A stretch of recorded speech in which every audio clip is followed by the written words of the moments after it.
Gitu.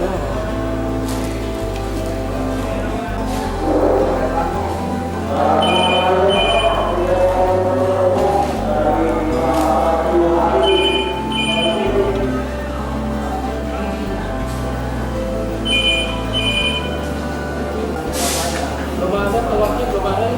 Halo. Dan kono kan apa Kang? Lagi naik dor. Ya udah terakhir udah. Ini saya 53. Nih, 82.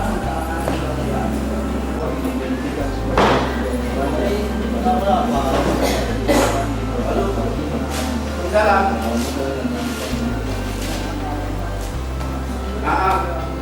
Belum. Kalau yang ke saya Pak Agus malah. Ya, ya.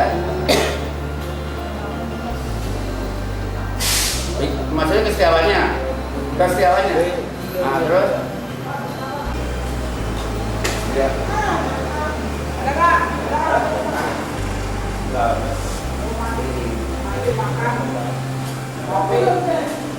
Ya begitu. Tapi saya orang nggak tahu nomor-nomor Purbawa segala macam ya. Saya cuma ya besok aja saya tak bilang Pak Suwati dan Ibu Purbawa. Suwati gitu ya. Ya, ya.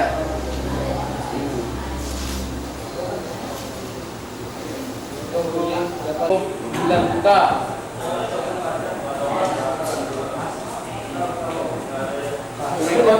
Ya gitu ya ya. Tadi saya nyuruh Pak Agus. Cek kesehatan. Lagi. Oh, pusing Pak. Iya.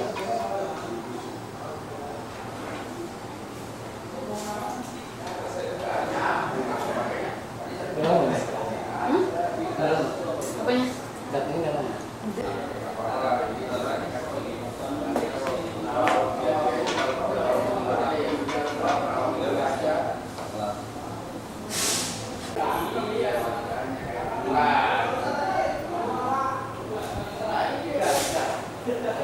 Pusing nggak Pak? Hah? Enggak. Enggak. 140, 100. 90. Normal itu, Mbak. Bapak umur berapa? 100. 50 tahun. 50 segitu. Bagus sih kan? Bapak jangan banyak pikiran ya. Pak ini bawa obat aja Bapak wis bawa asalin nggak? Setengah aja. Baru minum tadi. Udah. Ya udah diminum Pak. Asalin minum Pak. Yes.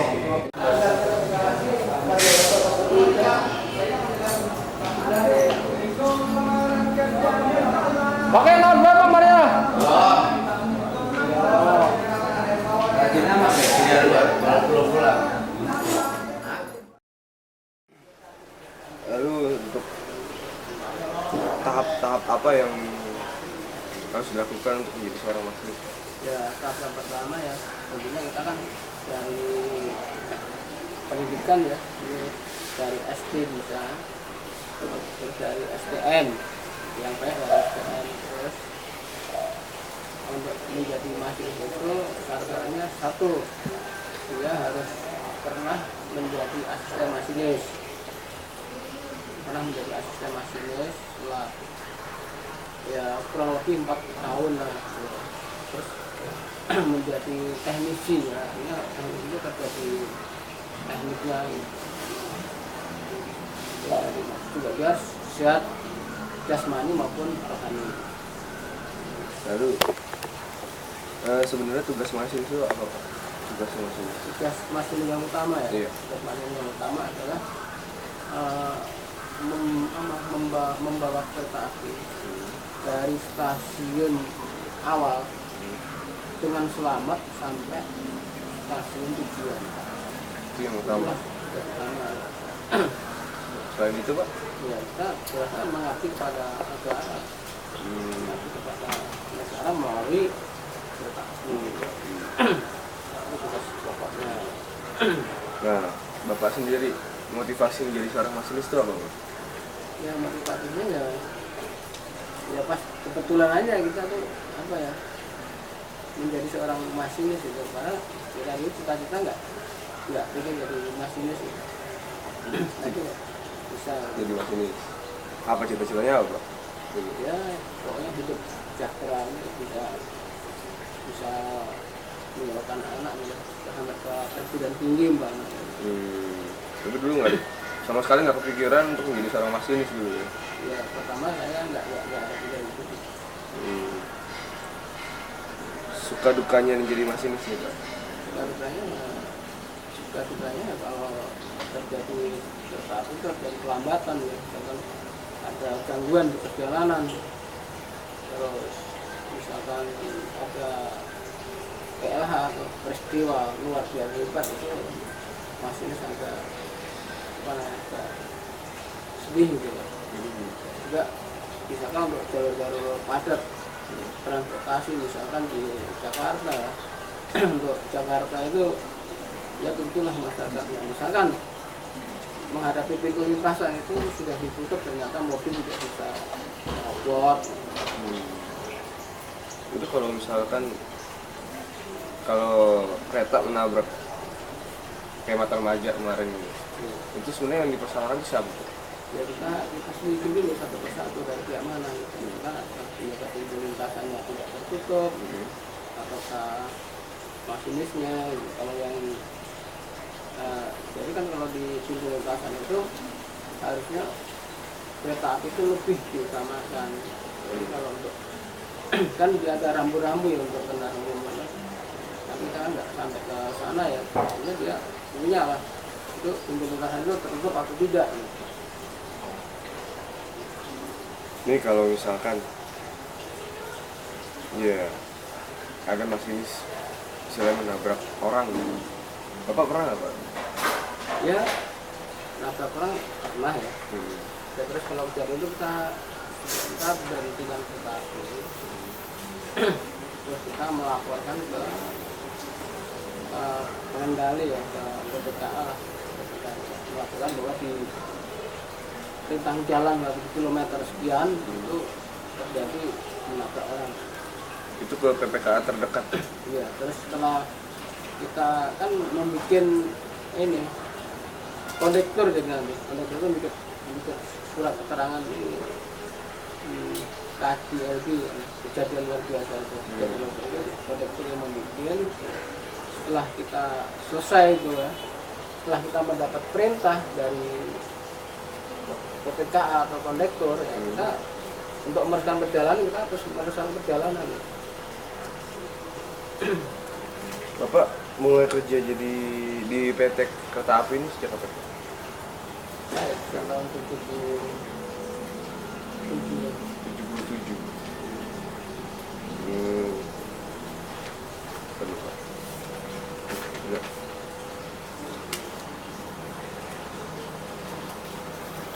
Kalau tugas asisten masinis itu apa sih Pak? Ya membantu lah, membantu tugas masinis itu, membantu tugas masinis itu. Pokoknya membantu misalkan dalam apa ya, pengerjaan lokomotif ya kita bersama-sama. Karena pengerjaan lokomotif itu bersama-sama dengan asisten.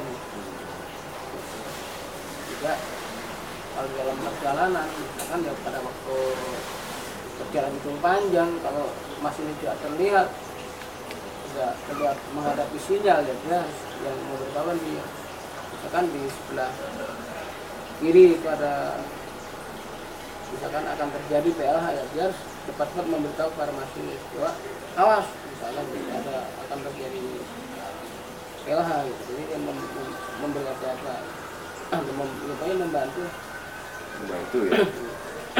Ini Pak, kita agak sedikit mendalam. Itu setiap karyawan itu mempunyai gaji lah ya. Dan kira-kira menurut Bapak dengan gaji Bapak yang Bapak terima sekarang dalam sebulan itu cukup nggak Pak untuk menghidupi kehidupan Bapak serta keluarga? Ya memang ya sangat minim sekali. Ini kemarin ada lihat di rumah ya, jadi saya masih nggak cukup untuk hidup di Jakarta itu, tapi kita masih dengan usaha dibantu oleh keluarga kami ya, biasanya ya kita bisa kalau hidup pas-pasan kita bisa. Tindakan Bapak apa Pak untuk istilahnya mengatasi yang ya tidak cukup itu gimana? Ya itu dibantu oleh istri saya itu. jualan.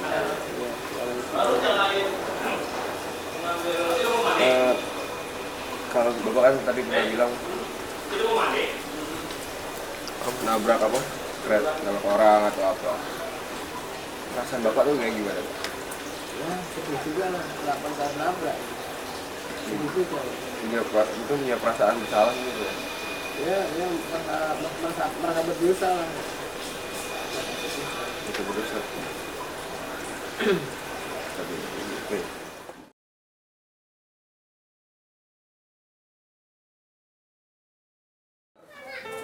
Bagaimana Anda sebagai seorang anak terhadap Mas Rahman? Aduh Bapak, kalau kata saya sih Bapak sih, aduh dia itu sosok ibu apa ya, orang yang sangat saya cintai deh. Bener, selama ini tuh sosok yang saya banggakan tuh ayah saya gitu. Soalnya dia tuh selain dia sayang, dia juga pensupport. Terus banyak sekali kalau misalnya saya down gitu, cerita semua masalahnya tuh sama Bapak. Paling enaknya sama Bapak cerita tuh. Enak diajak bicara itu, enak berpikirannya itu enak gitu. Jadi Anda lebih dekat dengan bapak sekarang? Iya, memang tuh saya lebih dekat dengan Bapak. Apalagi kalau masalah minta duit. Cepat banget itu. Cepet banget. Gak usah diminta, Bapak sudah tinggal ngasih kalau sama saya gitu. Tinggal kedipin mata aja kan. Gak semakin hidup mata deh. Terus dukungan Anda terhadap bapak Anda juga? Ya, saya selalu mensupport dia juga, sama yang timbal balik juga mengenai pekerjaannya dia. Saya juga kalau kita kan suka khawatir gitu kalau Bapak tuh pergi jauh-jauh, apalagi waktu itu kan pernah kejadian kereta Bapak tuh pernah ditabrak gitu loh, waktu dulu kan pernah kejadian sampai ya mengalami kebocorannya di kepalanya gitu. Jadi juga khawatir selalu kalau misalnya ada terjadi kecelakaan di kereta tuh kita selalu langsung telepon ke kantornya, jadi langsung ingin tahu kabar siapa yang bawa kereta ini siapa gitu. Terus kita juga selalu bilang, Pak hati-hati di jalan, baca dengan banyak berdoa gitu, jangan lupa sholat gitu. Sama balik-balikin gitu. Dia ngajarinnya juga gitu, banyak-banyak berdoa, istighfar. Kamu tuh gak boleh nangis terus katanya. Kalau misalnya lagi apa ya, lagi stres gimana gitu, kuliahnya lagi ini susah banget nih. Tapi yang paling mendukung saya tuh selalu Bapak. Sampai saya juga bisa selalu dapat ranking, selalu dapat tingkat terbaik. Bapak itu. Selalu Bapak. Terus? Kok jadi ketawa sih? Ya saya. Bapak kan masinis. Anda sebagai seorang anak, istilahnya bagaimana Anda menilai bapak sebagai seorang masinis? Masih kurang pegang ini Pak. Kalau soal itu Bapak kadang memang ya orang tua juga suka capek, suka lelah. Secak-cekan gitu? Suka capek, suka lelah kalau di rumah itu kan. Kalau misalnya anaknya di rumah sakit, dia pasti selalu minta izin. Anak saya sakit gitu kan, dia lebih minta sama keluarga gitu. Kalau soalnya kan keluarga itu membawa juga dalam pekerjaannya dia. Takutnya kan di rumah keadaannya nggak baik, nanti waktu saat dia berjalan bawa kereta gitu, bikin dia pusing, bikin ke rumah, takutnya nanti terjadi kecelakaan apa-apa gitu. Terus udah. Ada pesan-pesan ke bapak? Pesannya. Pesan Bapak. Anda sebagai anak. Waduh, pesannya jangan galak-galak. Enggak sih, gak galak-galak, sebenarnya sih gak galak gitu, sudah baik banget. Kadang-kadang suka manja, kalau anaknya dimanja kadang-kadang terlalu manja, kalau dia terlalu galak, kadang-kadang suka